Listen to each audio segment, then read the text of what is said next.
और श्री प्राणनाथ प्यारे की। ओ मेरी वासना तुम चलो अगम के पार।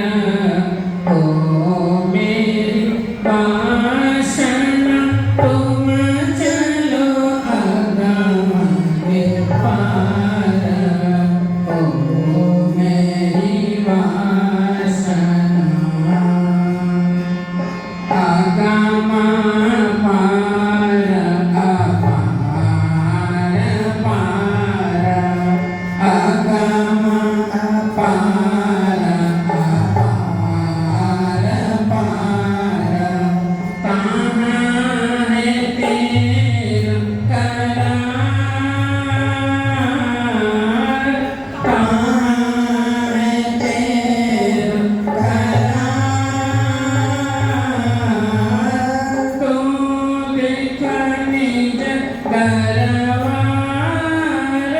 अपना। तो देखने दरबार अपना।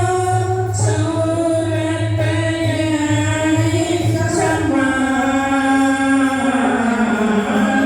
तुम चलो अगम के पार। ओ मेरी वासना तुम चलो अगम के पार। ओ मेरी वासना तुम कहाँ देखे इन खेल में। ये तो पढ़ो प्रतिबिंब। तो कहाँ देखे इन खेल में। ये तो पढ़ो प्रतिबिंब। प्रपंच पाँचों तत्व मिल सब। प्रपंच पाँचों तत्व मिल सब। खेलत सूरत के संग। ओ मेरी वासना खेलत सूरत के संग। ओ मेरी वासना ज्ञानी गुणी ज्ञानी मोरी मानता। अगमन कर कर गावे। ज्ञानी गुणी ज्ञानी मोरी मानता। अगमन कर कर गावे। सोने सीखे पाड़े पंडिता। पार कोई ना पावे। सोने सीखे पाड़े पंडिता। पार कोई ना पावे। तुम चलो अगम के पार। ओ मेरी वासना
कृष्ण कन्हैया लाल की, रामनाथ प्यारे की। परमात्मने नमः। श्री गुरु चरण कमलेभ्यो नमः।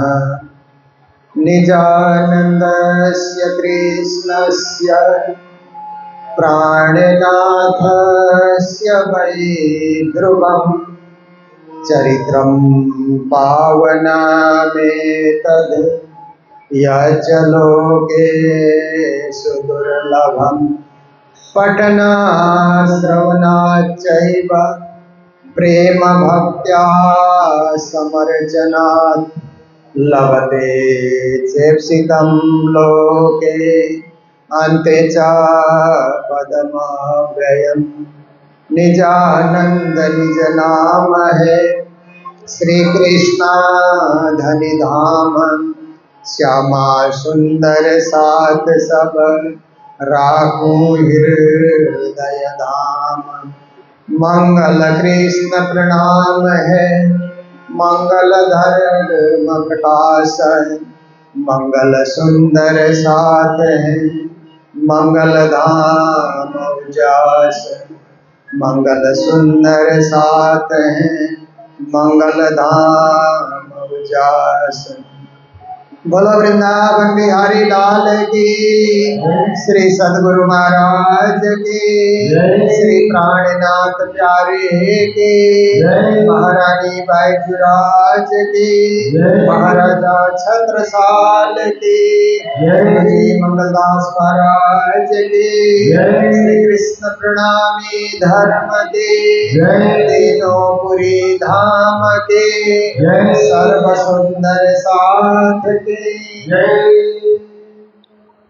राज मेरे मन में बसे हो बसे रहना। राज मेरे मन में बसे हो बसे रहना। मेरे मन में बसे हो बसे रहना।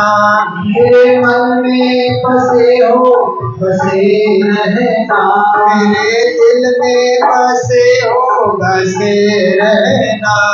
मेरे दिल में बसे हो बसे रहना। मेरे मन में बसे हो बसे रहना। मेरे मन में बसे हो बसे रहना। मेरे दिल में बसे हो बसे रहना। मेरे दिल में बसे हो बसे रहना। राज मेरे मन में बसे हो बसे रहना। राज मेरे मन में बसे हो बसे रहना।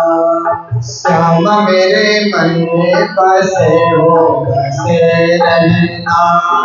श्याम मेरे मन में बसे हो बसे रहना। मेरे मन में बसे हो बसे रहना। मेरे मन में बसे हो बसे रहना। मेरे दिल में बसे हो बसे रहना।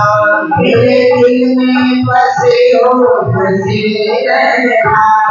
राज मेरे मन में बसे हो बसे रहना।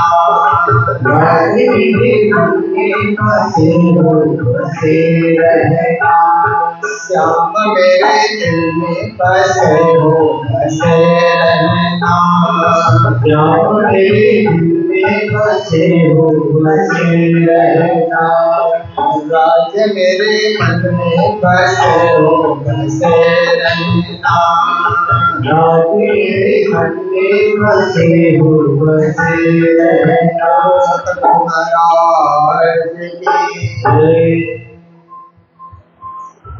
श्री कृष्ण प्रणामी राधिका धाम भिवानी 42वां वार्षिक महोत्सव बहुत ही सुंदर रीत से संपन्न हो रहा है और आप सभी इस कार्यक्रम के साक्षी बने हुए हैं, सहभागी बने हुए हैं। पूज्य स्वामी श्री सदानंद जी महाराज जो हम सबके अग्रगण्य हैं, ज्ञान भक्ति सेवा की प्रतिमूर्ति हैं, उनके द्वारा श्रीमद् भागवत की रसमयी कथा का आस्वादन नित्य प्रति आप लोग करते आ रहे हैं। और आज हमें दर्शन देने के लिए बाबा दयाराम साहब धाम करनाल से पूज्य श्री 108 जगतराज जी महाराज पधारे हुए हैं, तो उनको भी प्रणाम करते हुए और हमारे आदरणीय श्री दिव्यानंद जी महाराज जो प्रारंभ से ही इस कथा महोत्सव में हम सबके साथ हैं, और हमारे सभी विद्वजन, सभी विदुषी माताएं बहनें, सभी संगीतकार महानुभाव और उपस्थित सभी भक्तजन, सुंदर साथ जी, माताएं बहनें भाइयों, सभी को कोटि कोटि करबद्धा प्रेम प्रणाम। कितना अच्छा अवसर, कितना सुखद अवसर। देखिए, संसार में कुछ जीव ऐसे हैं जो धरती के नीचे रहते हैं, अंधेरे में रहते हैं, और कुछ जीव ऐसे हैं कि रात को घूमते रहते हैं, अंधेरे में घूमते रहते तो धरती के ऊपर है पर रात को घूमते रहते हैं, और कुछ धरती के अंदर अंधेरे में रहते हैं। पर कुछ जीव ऐसे हैं कि प्रकाश में रहना चाहते हैं, उजाले में रहना चाहते हैं। और मनुष्य भी एक ऐसा एक प्राणी है जो प्रकाश में रहना पसंद करता है। पर मनुष्य में भी कुछ लोग ऐसे हैं कि अंधेरा धंधा करना, अंधेरा काम करना और अंधेरे से जुड़े रहना, मिले रहना, ऐसा करना पसंद करते हैं, क्योंकि उन लोगों को काला अच्छा लगता है। और बहुत सारे लोगों को सफेद अच्छा लगता है, श्वेत अच्छा लगता है, शुभ्र कहते हैं ना, शुभ्र अच्छा लगता है। कुछ लोगों को काला अच्छा लगता है। आप देखिए, तो इसका क्या अर्थ है कि दुनिया में कुछ चीजें ऐसी हैं, हो सकता है कि किसी को काला पसंद हो, किसी को गोरा पसंद हो, किसी को अंधेरा पसंद हो, किसी को उजाला पसंद हो। पर जो धार्मिक लोग होते हैं ना, धर्म में विश्वास रखने वाले, वो अंधेरा को पसंद कभी नहीं करते, वो दिए को पसंद करते हैं, आरती को पसंद करते हैं, उजाले को पसंद करते हैं, और उजाले की ओर जाने के लिए सदा अग्रसर होते हैं। इसलिए हमारे वेदों ने कहा, असदोमा सद्गमया तमसोमा ज्योतिर्गमया मृत्युर्मा अमृतम गमया। तम अंधकार से प्रकाश की ओर चलो, क्योंकि आत्मा भी प्रकाश स्वरूप है। उस प्रकाश स्वरूप आत्मा को महाप्रकाश स्वरूप पर आत्मा की ओर ले जाना है, तो आपको उजाले की जरूरत होगी, और उजाले ही हमारे धर्मशास्त्र हैं। धर्मशास्त्र क्या है? हमेशा उजाला का मार्ग दिखाते हैं, प्रकाश का मार्ग दिखाते हैं, परमात्मा का मार्ग दिखाते हैं। तो आप सब यहाँ पर पधारे हैं धर्मशास्त्र सुनने के लिए। तो धर्मशास्त्र में एक सबसे बड़ा तो है श्रीमद् भागवत, जो 18 पुराण का 17 पुराण का सार माना जाता है, वेदों का भी पका हुआ फल माना जाता है। श्रीमद् भागवत को निगम कल्पतरुम गलितम फलम सुखमुखा द्रविता द्रव संयुतम कहते हैं कि एक वेद रूपी कल्प वृक्ष का पका हुआ फल श्रीमद् भागवत है। तो श्रीमद् भागवत शास्त्र को सुन करके हम उजाले की ओर, प्रकाश की ओर, साक्षात श्री कृष्ण की ओर हम आगे बढ़ रहे हैं। और दूसरा शास्त्र है श्री तारतम सागर तारतम वाणी, श्रीमुख वाणी स्वसम वेद। ये उजाले से महा उजाले की ओर लेके जाने वाला शास्त्र है। ये केवल 14 लोक के प्रकाश दिखाने वाला नहीं है, तो परम धाम का प्रकाश दिखाने वाला, जो परे से परे का धाम है ना, उससे परे कोई धाम नहीं है। तो ऐसे दिव्य परम धाम का प्रकाश संसार में फैलाने वाला जो ग्रंथ है, उसको तारतम सागर कहा जाता है। उसी का कुछ सार, कुछ चौपाई आपके समक्ष में नित्य प्रति रखते आ रहा हूं। तो श्री प्राणिनाथ जी महाराज ने रास ग्रंथ, प्रकाश ग्रंथ, षट ऋतु ग्रंथ, कलश ग्रंथ का जब अवतरण किया, तो उसके बाद सनंद ग्रंथ का अवतरण किया। तो सनंद में श्री प्राणिनाथ जी महाराज कहते हैं कि मैं किस भाषा में बोलूं, क्योंकि अभी तक तो मैं गुजराती में वाणी अवतरण करता रहा। 4 ग्रंथ प्राणिनाथ जी ने गुजराती भाषा में अवतरण किया। गुजरात की हद को छोड़ करके जब हिंदी भाषी क्षेत्र में प्राणिनाथ जी आए, तो प्राणिनाथ जी ने देखा इतने संख्या में हिंदी भाषी लोग हैं, अब गुजराती में बोल करके तो काम नहीं चलेगा, अब हिंदी में मुझे वाणी को अवतरण करना होगा। पर भारत में तो बहुत सारी भाषाएं हैं, कितने सारी भाषाएं, क्योंकि आप देखते हैं ना कि कोस कोस में क्या है कि भाषा बदल जाती है, और घाट घाट पे पानी कहते हैं ना, एक घाट से दूसरे घाट में जाओ तो पानी का स्वाद बदल जाता है, और एक कोस से दूसरे कोस की यात्रा करते हैं तो कहीं भाषा बदलती हुई आपको नजर आती है, लोग बदलते हुए नजर आते हैं, रंग बदलता नजर आता है, ढंग बदलता नजर आता है। प्राणिनाथ जी कहते हैं बिना हिसाबे बोलिया मैंने सकल जहान, सबको सुगम जान के कहूंगी हिंदुस्तान। कहते हैं यहाँ तो बेहिसाब बोलियां हैं, विश्व में देखा जाए तो कई भाषाएं हैं, और भारत भी एक उदाहरण बना हुआ है कि इस देश में भी कई सारी भाषाएं हैं, पर मूल भाषा संस्कृत है। उसके बाद और सब भाषाओं का विस्तार हुआ है। तो प्राणिनाथ जी ने कहा सबको सुगम जान के कहूंगी हिंदुस्तान। अब मुझे हिंदी में वाणी उतारनी पड़ेगी, जो सबके लिए सुगम हो, सबके लिए अच्छा हो, सबके लिए सुलभ हो, सबके लिए समझने के लिए सरल हो। ऐसी भाषा तो हिंदी भाषा है। प्राणिनाथ जी ने संस्कृत भाषा की भी प्रशंसा की है।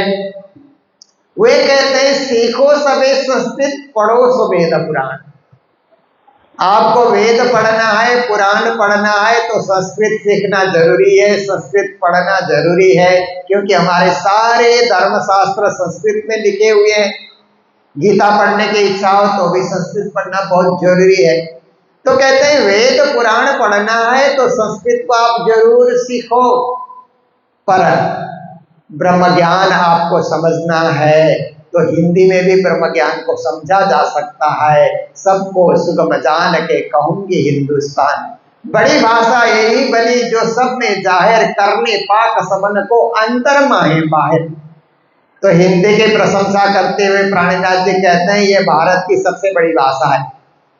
आज तो हिंदी भाषा विश्व में एक बड़ी भाषा के रूप में अंकित होती जा रही है, क्योंकि आप जानते हैं कि विश्व में सबसे ज्यादा जनसंख्या वाला देश चीन को माना जाता था ना। चीन की जनसंख्या विश्व में सबसे ज्यादा जनसंख्या के रूप में अभी तक माना जाता रहा। अब चीन की जनसंख्या को भी भारत ने जीत लिया है। तो देखिए हिंदी भाषा बोलने वाले लोग विश्व में सबसे बड़ी संख्या में उभर करके आ रहे हैं। प्राणिनाथ जी ने पहले से भविष्यवाणी की, बड़ी भाषा यही बनी है, सबसे बड़ी भाषा है। आज यूएनओ में भी हमारे प्रधानमंत्री जी हिंदी में बोल करके आते हैं, और यूएनओ का सिस्टम क्या है कि आप जो भी भाषा में बोलेंगे तत्काल उनका प्रवचन अंग्रेजी में, फ्रेंच में, स्पेनिश में, रशियन में, चाइनीज में, इतने भाषा में उसी टाइम तत्काल अनुवाद हो करके जो वहाँ श्रोता बैठे हुए हैं उनको उनकी भाषा में ही वो जो भाषण है वो पहुंच जाता है। ऐसा सिस्टम वहाँ पर बना हुआ है, इसलिए उसमें हिंदी भाषा को भी वहाँ पर रखा गया है। तो हिंदी भाषा विश्व भाषा के रूप में प्रसिद्ध होती जा रही है। प्राणनाथ जी ने 400 साल पहले ही भविष्यवाणी की, बड़ी भाषा यही बनी। जो सब में जाहिर कहते हैं सभी में ये भाषा जाहिर होती जा रही है। लोग हिंदी को पसंद करते हैं और आजकल तो विश्व भर के लोग हिंदी फिल्म देखना भी पसंद करते हैं। हिंदी फिल्म ने भी हिंदी भाषा का बड़ा जोरदार प्रचार किया है और अब देश में भी लोग हिंदी फिल्म को बहुत पसंद करते हैं, विदेशों में भी पसंद करते हैं। कभी कभी तो हिंदी फिल्म को विश्व का अवार्ड भी मिल जाता है। देखिए, बड़ी भाषा यही बनी जो सब में जाए, करने पाक सबन को अंतर माहे बाहर। कहते हैं हिंदी ऐसी भाषा है कि सबको पवित्र करने वाली भाषा है, अंदर से भी पवित्र करने वाली, बाहर से भी पवित्र करने वाली, देशवासियों को भी पवित्र करने वाली, विश्ववासियों को भी पवित्र करने वाली ऐसी हिंदी भाषा है। इसलिए प्राणनाथ जी ने सनंद ग्रंथ का अवतरण हिंदी में किया। कुछ 2 प्रकरण 30 का उन्होंने अरबी भाषा में भी अवतरण किया है। एक प्रकरण उन्होंने सिंधी भाषा में भी अवतरण किया सनंद में। बाकी 42 प्रकरण आते हैं। उन 42 प्रकरणों में प्राणनाथ जी ने हिंदी भाषा में ही ब्रह्म ज्ञान को उतारा है और सनंद ग्रंथ में तत्काल सत्ता पक्ष को समझाने के लिए प्राणनाथ जी ने प्रयास किया। प्राणनाथ जी ने हरिद्वार में सारे हिंदू गुरुओं को कहा कि चलो दिल्ली चलते हैं। राजाओं को भी ललकारा, विद्वानों को भी ललकारा, आचार्यों को भी ललकारा और वेद पाठियों को भी ललकारा कि चलो देश की रक्षा के लिए, समाज की रक्षा के लिए, धर्म की रक्षा के लिए, सनातन की रक्षा के लिए हम सब दिल्ली चलें। पर दिल्ली आए प्राणनाथ जी तो अपने चेलों के सिवाय और किसी आचार्यों को उनके साथ आते हुए उन्होंने नहीं देखा। तो प्राणनाथ जी ने सोचा कि अब मध्यम मार्ग को अपना करके हमें चलना होगा और मध्यम मार्ग यही होगा, तुम जो कहते हो वही हमारे ग्रंथ में है। तुम कुरान में जो कुछ कहते हो वो हमारे पुराण में पहले से लिखा हुआ है। या पुराण एक आगत दो हो परमान, या के मगजमाए ने हम पास अंदर आए के खोले प्राणनाथ। चाहे पुराण पढ़ो चाहे पुराण पढ़ो, पर सब में धर्म तत्व का बोध कराया गया है, सब में ब्रह्म का बोध कराया गया है। इसलिए हमें उस पूर्ण ब्रह्म परमात्मा को पहचानना है। भेष भाषा जिन रचो रचियो मायने असल्ला। अब वेश के पीछे, संप्रदाय के पीछे और भाषाओं के पीछे हमें नहीं भागना है। असली ज्ञान को समझ करके हमें ज्ञान का पक्ष हमें ग्रहण करना है। ये शिक्षा प्राणनाथ जी ने सनंद के माध्यम से दी। और प्राणनाथ जी ने कहा जुदे जुदे नामे गावहीं, जुदे जुदे भेष अनेक, जिन कोई झगड़ो आप में धनी सबों का एक। का परमात्मा को भिन्न भिन्न नामों से पुकारा जाता है। और ईसाइयों को देखिए तो परमात्मा को गॉड ऑलमाइटी इस नाम से पुकारते हैं ना।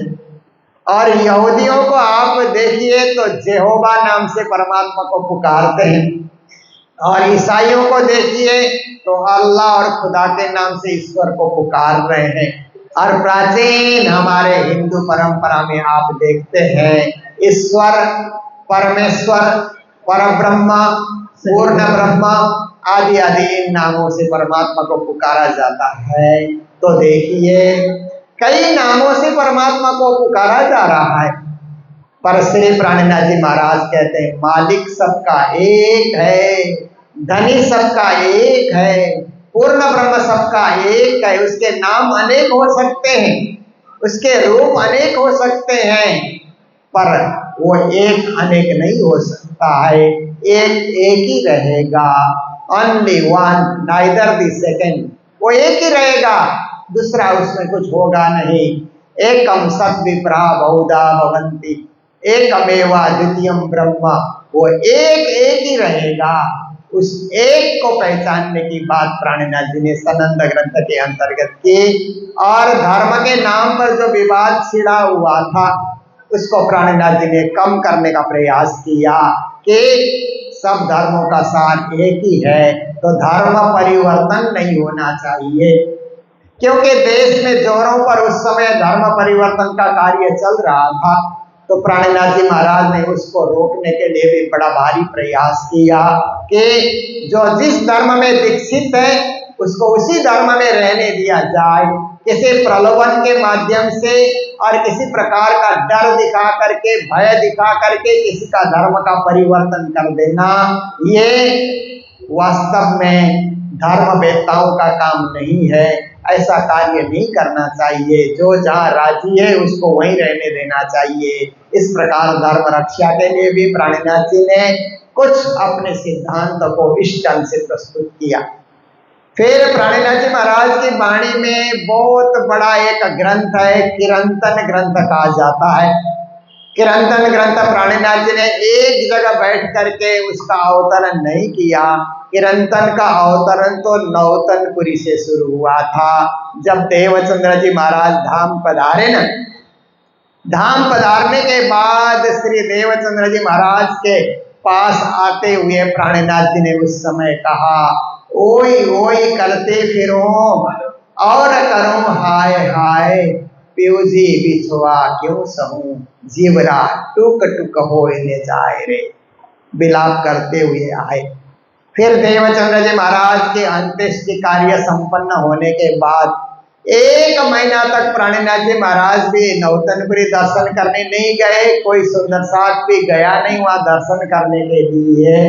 तो बाल भाई ने आकर के कहा कि मेराज ठाकुर आपको क्या हो गया, सदगुरु की गादी खाली है, नौतनपुरी वीरान हो रहा है। इतना बड़ा धाम, इतनी बड़ी जागनी, इतना बड़ा निजानंद संप्रदाय, ये ऐसे ही कम पड़ता जा रहा है, कमजोर पड़ता जा रहा है। मेरा ठाकुर चलो सदगुरु की गादी में किसी को विराजमान किया जाए, आप चलो तो सही। जब प्राणनाथ जी नौतनपुरी आए और वहां आकर के उन्होंने देखा कि गुरु की गादी तो खाली है, 1 महीने से वीरान पड़ा हुआ है। जो मंदिर 1 महीने से वीरान पड़ा हो, जहाँ झाड़ू न लगे हो, जहाँ साफ सफाई नहीं हुई हो, जहाँ पूजा पाठ का कोई कार्य नहीं हुआ हो, तो कैसे अनुभव होता है। यही अनुभव प्राणनाथ जी ने किया। और उस समय उनके मुख से चौपाई निकली, आओ जी बाला मारे घेरा, आओ जी बाला एक लड़ी परदेश महा, मुने मुगी में कांच आ गया, मुने हते नींद रड़े, तो मैं तमे सुती मुकी कहाँ राते, जागिने जौता प्यूजी न पासे, बचे तो था से प्रभाते, कल कली ने कहूँ सु तमने, आओ जो आणी क्षणे, मारा मनना मनोरथ पूर्ण कर जो, श्री इंद्रावती लागे चरणे।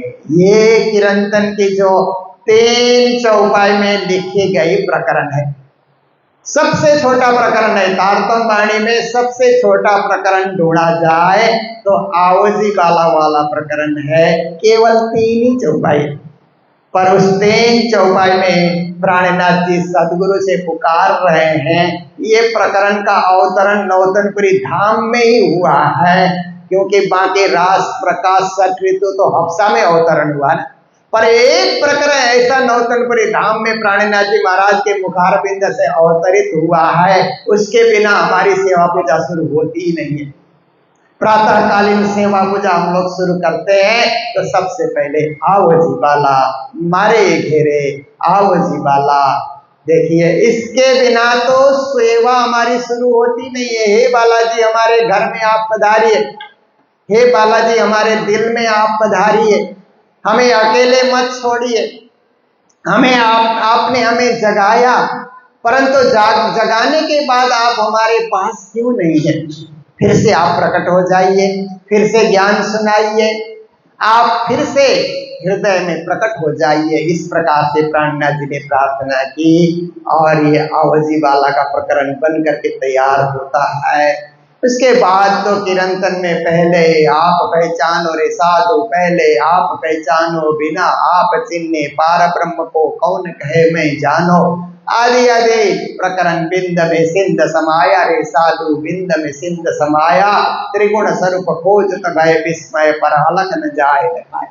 साधो हम देखा बड़ा तमाशा, विश्व देख भया में विस्मय, देख देख आवत मोए आशा।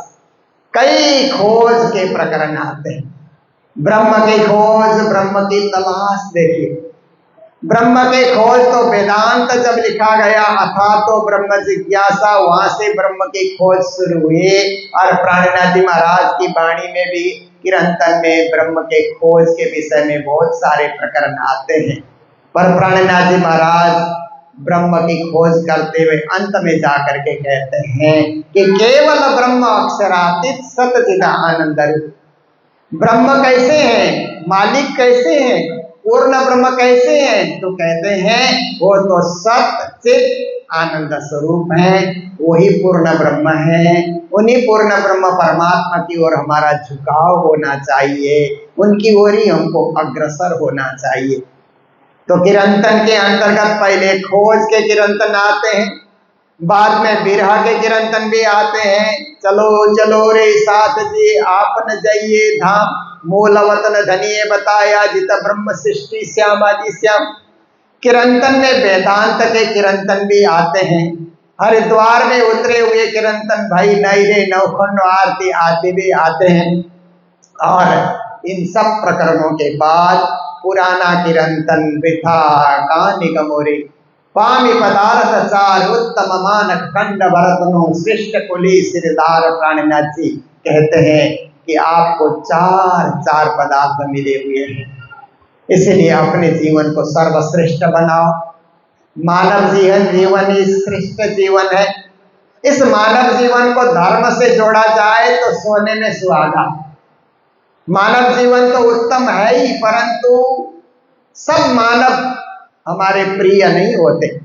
हमारे लिए प्रिय वही होते हैं जो धार्मिक मानव है, जो धर्म से जुड़े हैं, अहिंसा से जुड़े हैं, सत्य से जुड़े हैं, मानवता से जुड़े हैं, विश्व कल्याण के लिए जुड़े हैं, वही हमारे लिए प्रिय होते हैं। बाकी दुनिया के सभी मानव से हम प्रीति नहीं करते हैं, हम प्रीति उनसे करते हैं जो धर्म में निष्ठावान बने हुए हैं।